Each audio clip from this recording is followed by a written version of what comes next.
पहली दफा अमीर बनने दा तरीका।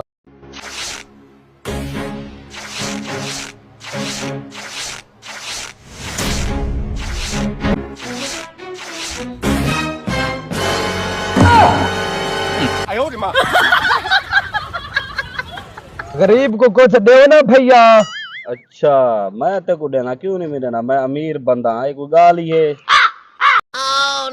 ये भुखा है तो मैं देना। ये 5000 दी कापी है। हुण तेरी बारी है। अच्छा ये लूसी है 5000 का किलो पेन है उसी आप एक 10,000 दी कापी। भाई तुम्हारी बारी है।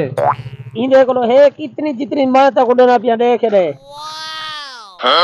भाई जान तुम्हारी बारी है। देख दितन सी मैं तो को वाला देना पिया एक 20,000 वाली कापी।